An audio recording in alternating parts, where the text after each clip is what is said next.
The Pistons have defeated the Cavaliers 111 to 101 in Game 1 of the Eastern Conference semifinals. How did they do it? By winning the same way they've won all year, by dominating the offensive glass, forcing turnovers and scoring off of those turnovers, and ultimately just making those second effort plays that we know so well.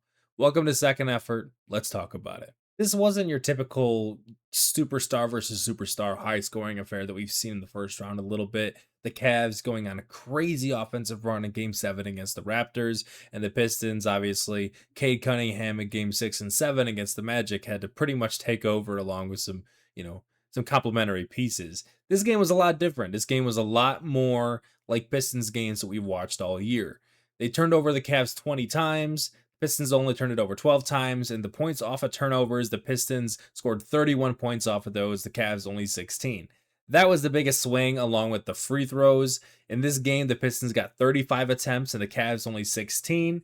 And I think that was just emblematic of the way they were playing. Jarrett Allen got in foul trouble really early, and the Pistons' physicality was just too much for the Cavs to handle. To start the game, the Cavs got like 3 or 4 offensive rebounds in the first handful of minutes, but with Jarrett Allen got his third foul super early, it basically shifted the game entirely. Jalen Duren was able to definitely get his body into Evan Mobley and a little bit of Thomas Bryant throughout the game.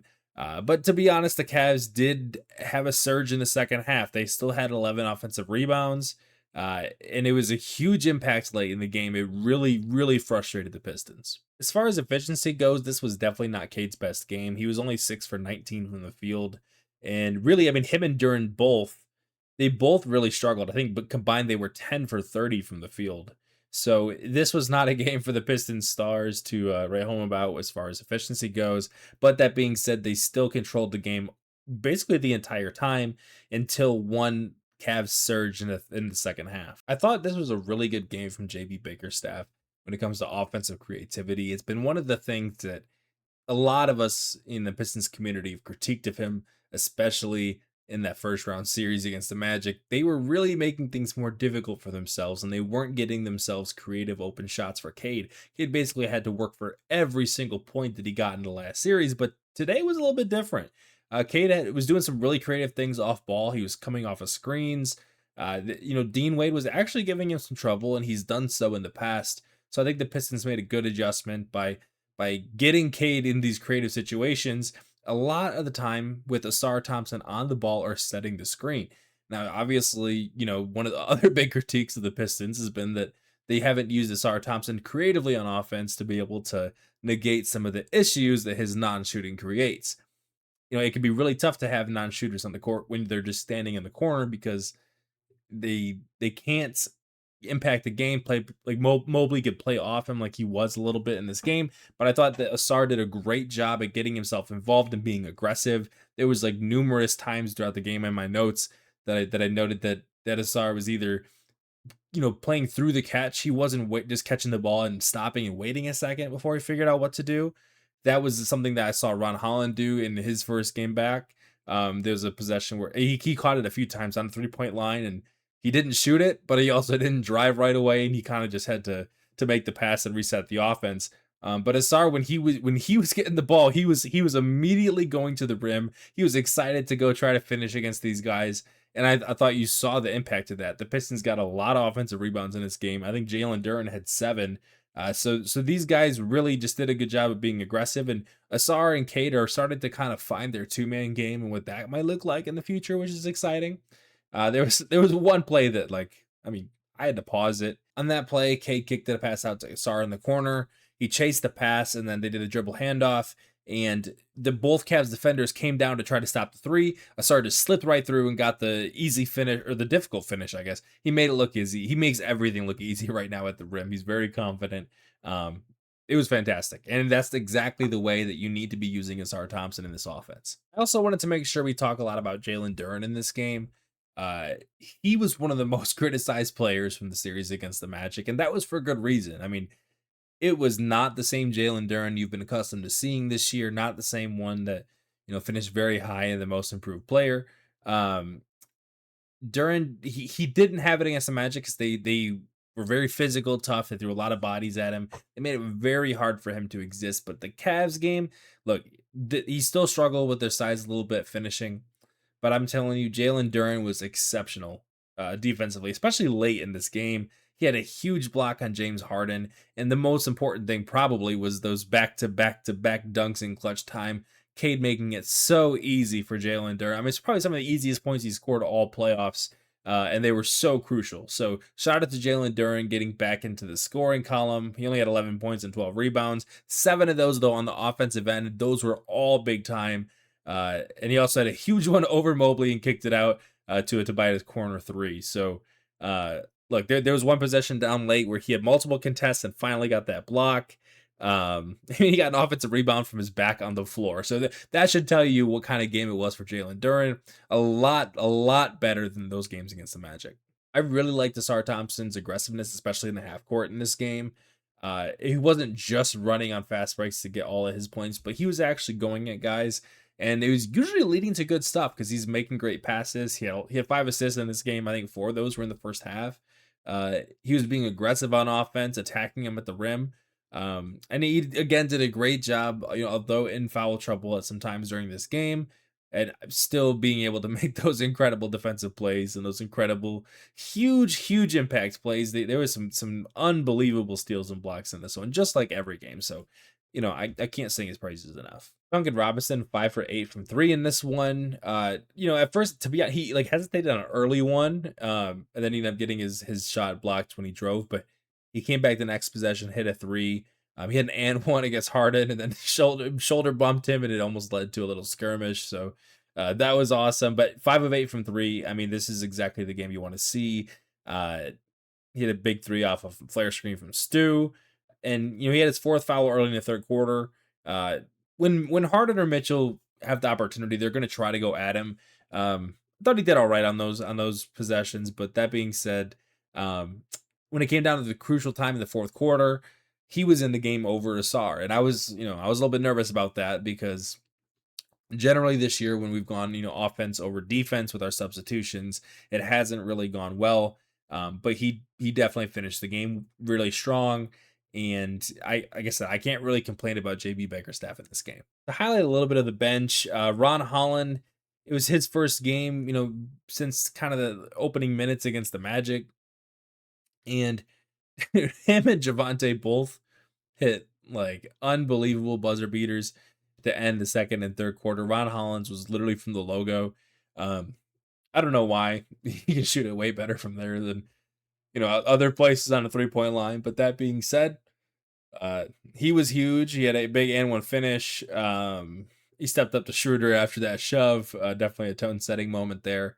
But really just did a solid job guarding Mitchell and Ausar Sad. It gives the Pistons another really good defensive option. And this series is much better for Ron Holland than the Magic because we need guys that can actually defend these perimeter players. And we didn't really need that against the Magic. We needed more size. We needed more offense because they made it really difficult for us. But the Cavs did not make it difficult. The Cavs, they hung in there because of good shot making. I didn't think that this game was close because the Cavs dictated the way the game went. It was really dictated by us. I just thought they did a good job at hanging in there despite the early struggles from Harden. Harden did end up having some good moments down the stretch, some clutch moments to kind of tie it up, or you get really close to that. But ultimately, having Ron Holland in this series is going to be huge for the Pistons. And the last player I want to spotlight, Daniss freaking Jenkins, dude. Daniss did not have a good start to this series, and honestly, he was missing a lot of shots today. But I'm telling you, this is the most confident guy signed off a 2-way, basically a rookie playing in the playoffs for the first time. He exuberates confidence in a way that I think you can't do anything but respect. He had some pull-ups in this game, but really the thing that mattered most as far as Daniss Jenkins' performance was that he had 4 steals, he had big-time rebounds, he had 3 offensive rebounds as a guard. I mean, that's pretty unbelievable that he was able to have that big of an impact. And for the Pistons, I mean, look, they need someone that can come in, handle the ball a little bit, and that allows them to get Cade off the ball and do creative stuff so he doesn't have to carry so much of the weight. And Daniss was really a playoff dropper, didn't really show up for the first part of the series against the Magic, but I thought he was really, really good in game seven, obviously, when he scored 14 points. And I thought tonight, another great game for him. Huge offensive rebound down the line, like I said. Um, just really, really, really important to the Pistons win. The Pistons didn't run away with this game. They really felt like there was a couple moments when they could have kind of buried the Cavs, but to credit the Cavs, they stayed in it the whole time. And then look, in the last 6 minutes, this was a game. And the Pistons ended up taking it, but the Cavs definitely had a shot. Uh so what does that mean as far as the series? How, does this change any of my view on the series?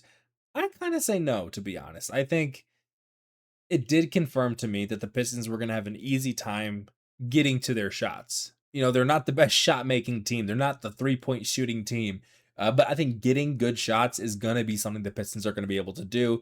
And genuinely, if Cade can kind of, be more efficient than he was tonight, if he can hit more of his shots than he did tonight, especially those twos, they're not going to be able to stop the Pistons. They're just not. But Cade's threes was still looking really good in this game, off the dribble. I thought he really did a really good job, at just making sure he was making those whenever the Cavs played in drop. Just making sure that it's nice that they're not switching every play like the Magic. I'm telling you, he is absolutely loving this matchup way more because the Cavs just don't got guys that can defend him. They don't. They have really good bigs. They have Jarrett Allen and Evan Mobley. Allen was terrible in this game, which is awesome for us. And I'm sure he's going to have some better games in this series. But they don't have the perimeter defenders just like we thought. And, Dean Wade did do a good job on him. And I'm sure, Cade's going to try to figure out, what's the reason that he's able to give him so much trouble. Wade was being really physical with him, like denying him the ball basically at all times that he could.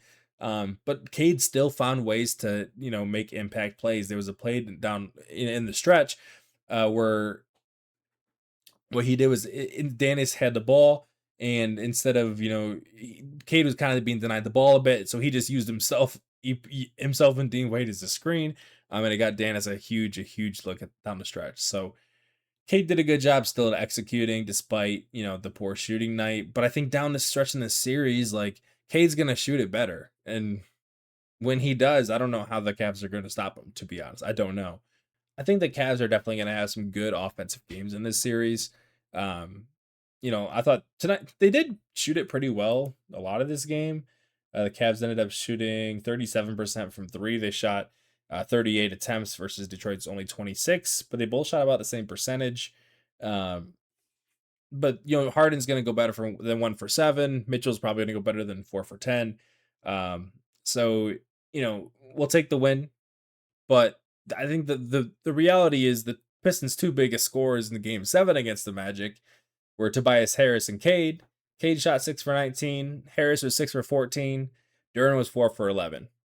I think at least Cade and Tobias, they're gonna have better shooting nights because Tobias kept getting ISOs against Harden, against Donovan Mitchell, and they weren't afraid to put small bodies on him, and he didn't quite take advantage of it as much as I think he wanted to. He still got 20 points in this game, but he's going to shoot it better as well. I'm still going Pistons in 6 in this one. I think the Cavs will have a couple of hot shooting nights, especially as they get home in this series, but I'm really not worried about it. I feel like the Pistons will be able to get it done. And today's game kind of showed me that a lot of my beliefs about the Pistons being able to overwhelm them physically, and make their nights a living hell, whereas the Pistons are getting open looks, they're just not making them. I think the Pistons are going to make more, and the Cavs probably will have some games where they do, but it's not going to be because the Pistons are letting them get to it. It's they're gonna have to make some adjustments to the Pistons defense. Thank you for watching this game recap. I'm going to be doing a lot more NBA content specifically about the Detroit Pistons coming up soon. So please hit that notification bell, subscribe to the channel. I'd love to hear your thoughts on this Pistons and Cavs game and how you have this series going. Thanks for watching. Thank you for watching the second effort. We appreciate you. Have a good rest of your day.